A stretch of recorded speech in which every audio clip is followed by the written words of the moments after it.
Fala aí pessoal, eu sou o Rodrigo e esse aí é o Zenfone Zoom. Ele acaba de ser lançado no Brasil e é hoje o smartphone top de linha da ASUS por aqui. Como o nome sugere, a principal novidade é o fato de ele ter zoom óptico de 3 vezes, ou seja, ele tem 3 vezes de aproximação verdadeira, como se fosse uma câmera digital mesmo, tudo graças a uma mecânica interna que acontece dentro desse anel. Eu fiquei muito curioso para saber se esse lance de zoom funcionava de fato ou se era jogada de marketing, e meus caros, ele funciona mesmo. A aproximação é real e os resultados, em maioria, são muito bons, principalmente porque a câmera também tem um sensor mais avançado que os modelos atuais da ASUS e um sistema óptico para estabilizar a imagem, que dá uma compensada na tremida do braço e isso ajuda para que as fotos e vídeos não fiquem borrados. Se for considerar o poder de processamento e a velocidade geral do Zenfone Zoom, dá para dizer que não é lá muito diferente do Zenfone 2 não. Isso porque o processador usado é da mesma série, o que não é ruim, e ele tem os mesmos 4 GB de memória RAM, que são sempre bem-vindos, né? O que isso quer dizer é que a performance no dia a dia permanece sendo muito boa. O telefone vai abrir e fechar vários aplicativos sem problemas e o Android roda de forma fluida no geral.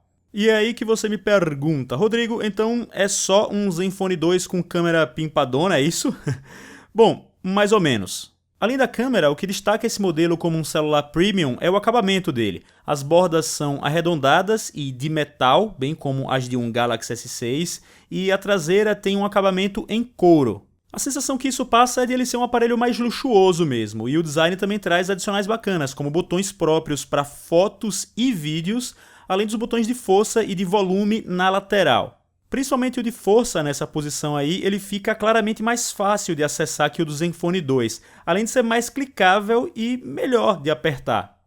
O armazenamento também é destaque. O Zoom vem em 2 modelos, um com ótimos 64 GB de espaço e processador de 2.3 GHz, e outro com enormes 128 GB e processador de 2.5 GHz, ambos com possibilidade de expansão de memória via cartão microSD. Ou seja, é uma especificação que está acima, bem acima do que é comum aqui no Brasil, né? Uma coisa no design que para mim não funciona exatamente como na propaganda é esse detalhe aí na traseira, que a ASUS chama de grip para a câmera. Ele, em tese, funcionaria para criar uma pegada parecida com a de câmeras digitais, facilitando o uso com uma mão. Na prática, até dá para segurar o telefone com a mão, mas dando um jeito como em qualquer outro celular. Ou seja, não é por causa desse grip.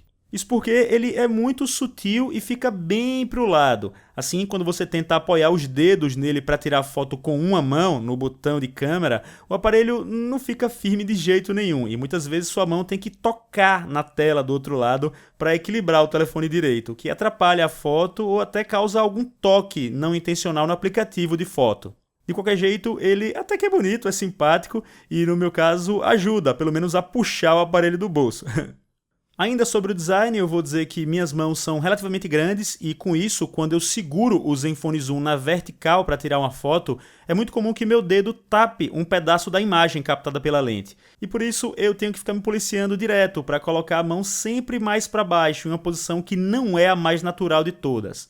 Talvez se a lente ficasse mais perto do topo do aparelho, isso seria resolvido, mas é uma questão para os engenheiros da ASUS responderem.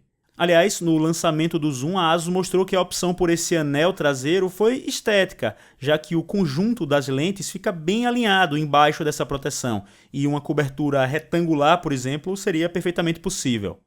Eu já vi gente reclamando das bordas na frente do celular por elas serem muito grandes e tal, e olha, realmente elas são grandes comparadas com outros telefones top de linha, mas nesse caso eu dou um crédito, acho que a gente tem que considerar a característica desse aparelho, que tem zoom real, atualmente é o único vendido no Brasil com essa função, e ainda assim ele tem um formato e uma grossura que não ficam assim tão longe de aparelhos que não trazem essa especificação. A pegada, por exemplo, causa aquela leve sensação de protuberância com a câmera atrás e não é a mais ergonômica do mundo por isso, mas se for comparar com um Galaxy K Zoom da vida ou até com um Lumia 1020, o relevo é bem mais sutil e, mais importante do que isso, ele mantém uma pegada de smartphone, né? Certo, agora eu realmente preciso usar o aparelho por mais tempo para fazer uma análise de verdade. A câmera, a princípio, está entregando resultados interessantes de dia ou nos fins de tarde, mas eu preciso fazer mais testes em condições menos favoráveis de luz para falar com propriedade. As unidades do Zoom que a ASUS entregou pra gente, a princípio vieram com um software que causava uma ou outra engasgada no aplicativo de câmera, o que, segundo eles, já vai ser corrigido para os consumidores. E para falar da bateria, ela na maior parte do tempo me pareceu ter uma duração inferior à do Zenfone 2. Mas deixo claro que essa é uma impressão preliminar, já que eu usei apenas por alguns dias, sendo parte deles num navio, onde o aparelho ficava caçando sinal de rede como um louco.